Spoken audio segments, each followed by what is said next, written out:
So this is what the bike looks like.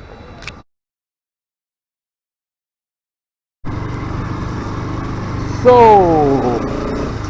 hello YouTube, and I'm just back with a short motovlog.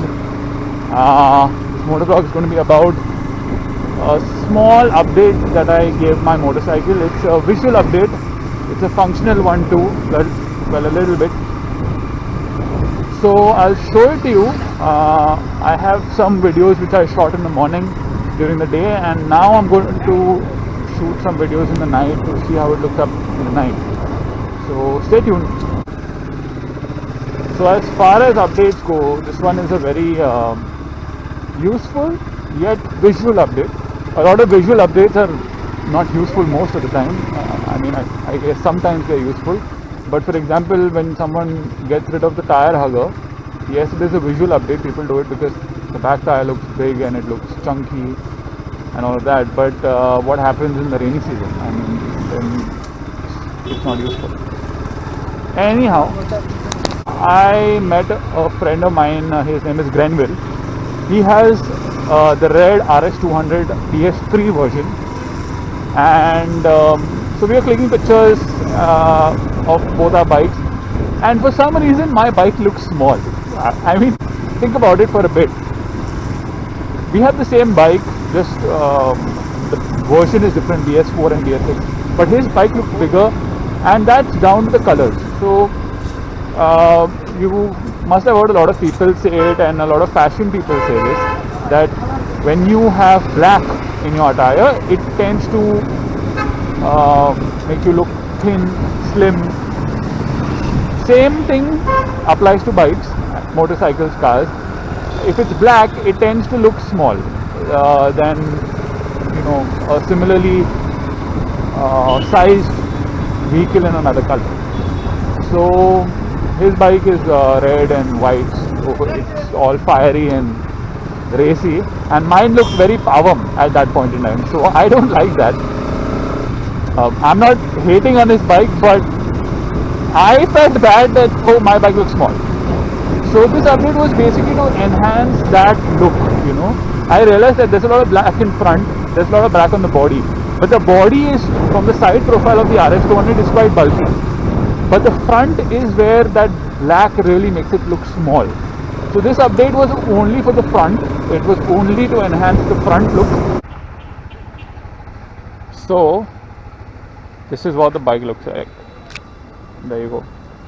So you can see what it looks like in night lighting. So what I've done is I've taken these strips and put them here. This is pretty common. This part is pretty common. But what's not common, and what I've not seen on any other RS200, is this iridium strip here. So basically what that does, what I put it in for, is so that it can reflect some light back. So I'll just switch on the bike and I will show you. So you can see that the light is reflecting off it, and it gives you a complete look. Now I always wanted to do this. I thought the RS200, you can do this, but then I seen a validation of my theory was when I seen I think the Ducati Panigale V4 has something similar to enhance the front look, or I think it's the S1000 RR, so I don't know which one. So this is with the DRLs on. The bike's not on now. I'll switch on the bike. If you have a fuel injected bike, let it run its cycle, this engine cycle here. It's very important to run this, because otherwise your fuel pump can get spoiled. So this is with one beam on.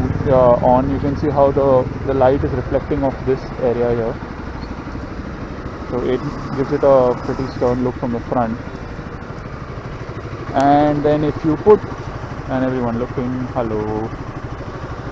And then if you put on the second bulb, even I've not seen it actually. Oh, it looks quite good. I don't know if you all are getting it, but you can see how the light is hitting this part and giving it an enhanced look from the front.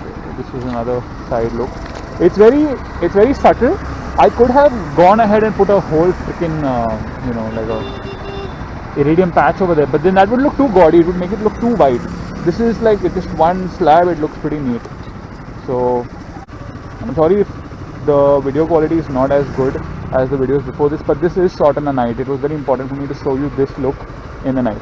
So if you want to see proper pictures of my bike, the link in the description of my Instagram page.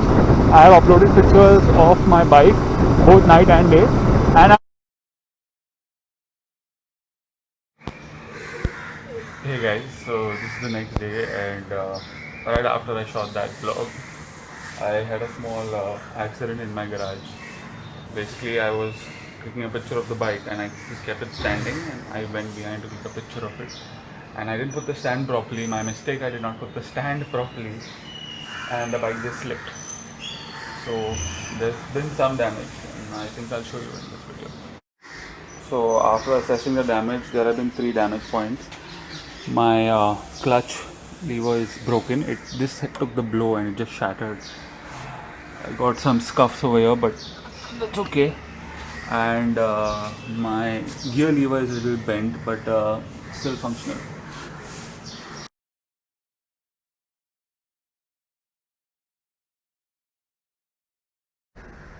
So hey guys, I fixed my bike, and basically I changed 2 parts. The first part I changed was my clutch lever, which cost me 95 rupees, and I changed the tube that is in um, the clip-on, not the entire clip-on. The tube was bent slightly, so I changed that. That costed me about 270 or 280 rupees. So roundabout I spent 365 rupees on repairing my bike. I don't know the exact math. I think you can add that up and it's 275 rupees. But yes, as for the fairing, the fairing did not take any impact. So um, there's a slight scuff. It's somewhat like someone taking sandpaper and rubbing it against the fairing. So there is this slight dot which I plan on just smoothing it out so that you can't notice it, because the part is black anyway. And my brake lever is slightly bent, but it's not bent because the brake lever itself is bent. It's because the screw inside is bent.